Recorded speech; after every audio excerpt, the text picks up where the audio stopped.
Thank you for joining us in Finding God in the World of Video Games. In today's Rewind, we're taking a look at origin stories. And in video games, they're not only an expectation, they're practically a rite of passage. If you want to get to the part of the game where your character can execute their coolest moves, demonstrate the abilities that we saw and drooled about during all of the game trailers, we better buckle up for a long ride, because the person we start the game as is rarely that person. They tend to lack all of the powers we associate with them. They possess a small and insignificant life bar with an equally empty skill tree.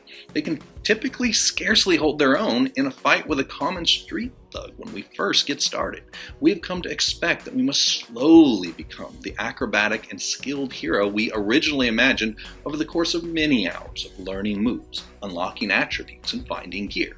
And if we have persevered, by the end of the game we just might look like, act like, and fight like the superhero we planned on playing as for the last 20 hours.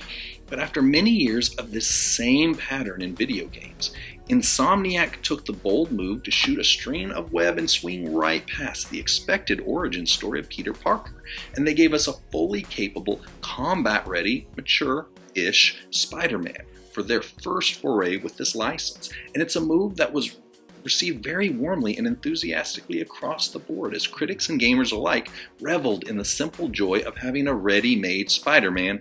Just add control. I mean, after all, who wants to play out sequences where Peter can't quite get the grip of shooting webs and destroys everything in his bedroom, or slams into buildings repeatedly as he works on his timing? I think we would all gladly skip past the tedious amount of research needed to formulate his webbing solution. And honestly, only someone truly heartless would want to once again fail to reach Uncle Ben in time, just because we are foolishly exploiting our powers for personal gain. The truth is, origin stories are messy, they're painful, they're full of mistakes and embarrassing moments that nobody really wants to relive.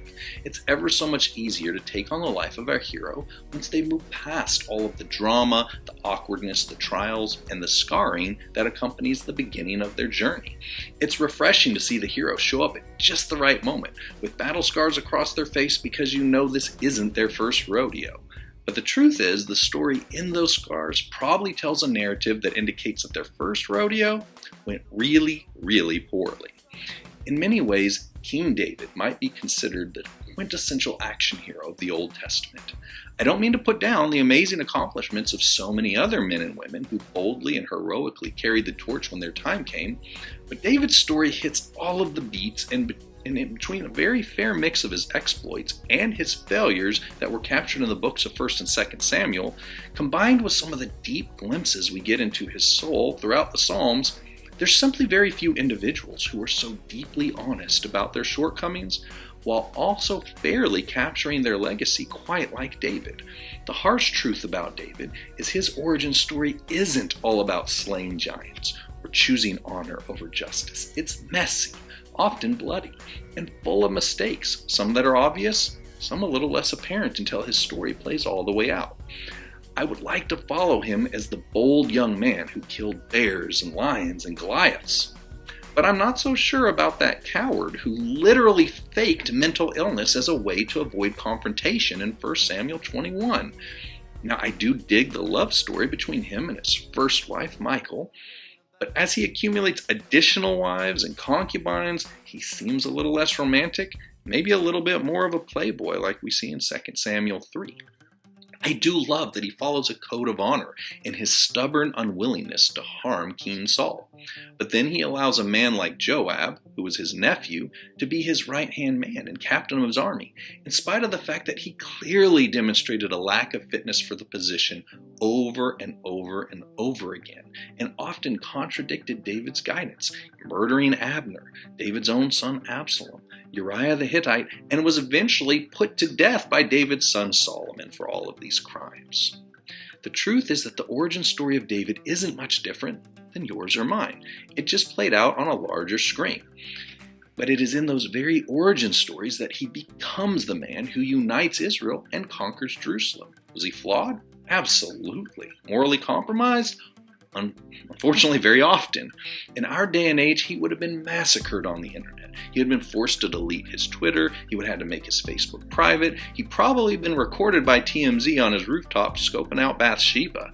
But without these failures, he would not have been able to write the many psalms that we reach out to in moments of crisis and often utilize as prayers when our own words fail us. Your origin story is likely very messy. I know mine certainly is. And I would never have chose my path and the mistakes that I made to bring me to the place that I am now.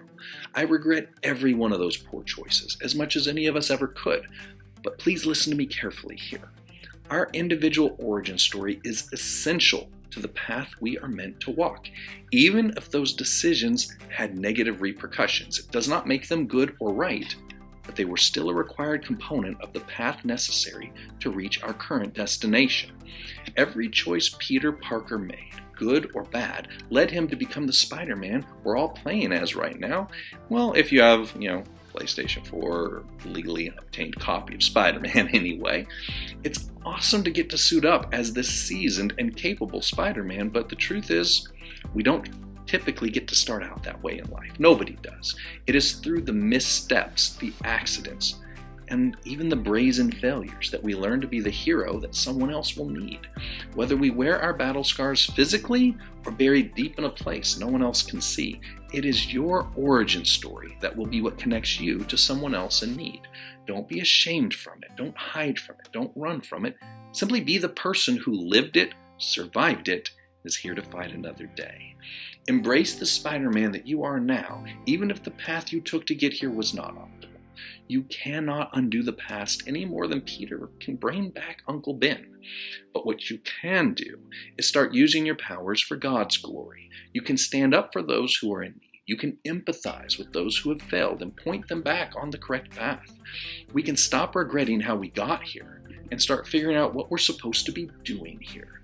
That spider bite that should have been fatal may have been what placed you on the path of your true destiny all along.